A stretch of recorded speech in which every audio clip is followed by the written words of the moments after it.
ತಿರೋ ಮಗ ಊರನ್ನೇ ಆಳೋನು ಹೀಗೆ ಮಂಕ ಕೂತ್ಬಿಟ್ರೆ ಹೇಗಾಗಲ್ವೋ ಹೆತ್ತೊಟ್ಟೆಗೆ. ಅವರ ಕಣ್ಣು ತುಂಬಿ ಬಂತು.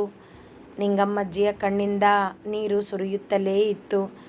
ಶ್ರೀರಾಮನ ಕಣ್ಣಿಂದ ನೀರು ಕೆಳಗಿಳಿದಿರಲಿಲ್ಲ ಅಷ್ಟೇ. ಗೌಡರು 2 ನಿಮಿಷ ಸುಮ್ಮನಿದ್ದವರೇ ಊಟ ಮಾಡು ನಡೆಯೋ ಶ್ರೀ ಎಂದರು. ಮನ್ಸಿಲ್ಲ ಅಪ್ಪಯ್ಯ ಎಂದು ಸುಮ್ಮನೆ ಕುಳಿತ. ನಿನ್ನ ಹೀಗೆ ನೋಡಿದ್ರೆ ನಮಗೂ ಊಟ ಮಾಡೋ ಮನಸ್ಸು ಬರೋಲ್ಲ.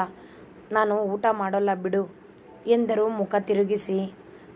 ಅಪ್ಪಯ್ಯ ಎಂದ ಶ್ರೀ. ಸುಮ್ಮನೆ ಕುಳಿತಿದ್ದರು ಗೌಡರು. ನಿಮ್ಮ ಅಪ್ಪಯ್ಯನೂ ಮಧ್ಯಾಹ್ನ ಊಟ ಮಾಡಿಲ್ವೋ ದಣಿ ಎಂದರು ನಿಂಗಮ್ಮಜ್ಜಿ.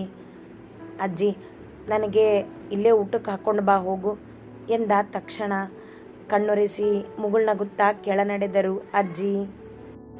ಅಪ್ಪಯ್ಯ ನಾನು ಊಟ ಮಾಡ್ತೀನಿ, ನೀವು ಊಟ ಮಾಡಿ ಮಲಗಿ ಎಂದ. ಮತ್ತೆ ನೀನು ಮರುಪ್ರಶ್ನಿಸಿದರು ಗೌಡರು.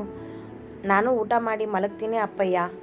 ತನ್ನ ತಂದೆಯನ್ನು ಸಮಾಧಾನಿಸಬೇಕಿತ್ತು ಅವನು ನಿರಾಳವಾಗಿ ಹೇಳಿದ.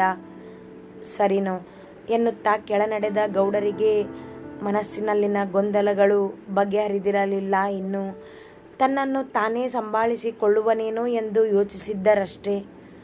ಆದರೆ ಶ್ರೀ ಇದ್ದ ಮನಸ್ಥಿತಿ ಅವರಿಗಾಗಲಿ ನಿಂಗಮ್ಮಜ್ಜಿಗಾಗಲಿ ಇನ್ನೂ ಪೂರ್ತಿಯಾಗಿ ತಿಳಿದಿರಲಿಲ್ಲ.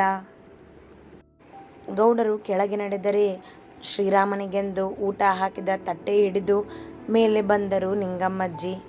ತನ್ನ ಕೈಗಳಲ್ಲಿ ಮುಖ ಹುದುಗಿಸಿ ಸುಮ್ಮನೆ ಕುಳಿತಿದ್ದ ಶ್ರೀರಾಮ. ದಣಿ ಎಂದು ಶ್ರೀಯ ಪಕ್ಕ ಕುಳಿತ ಅಜ್ಜಿ ಅನ್ನ ಕಲಿಸಿ ಅವನ ಮುಂದೆ ತುತ್ತನ್ನು ತಿನ್ನುವಂತೆ ಹಿಡಿದರು. ಅವರ ಮುಖ ನೋಡಿ ಬೇಡ ಎನ್ನುವಂತೆ ಮತ್ತೆ ಬೇರೆ ಕಡೆ ನೋಡಿದ ಶ್ರೀ. ದಣಿ ನೀನು ಊಟ ಮಾಡ್ತಿದ್ಯಾ ಅಂತಾನೆ ನಿಮ್ಮಪ್ಪ ಊಟ ಮಾಡ್ತಿದ್ದಾನೆ.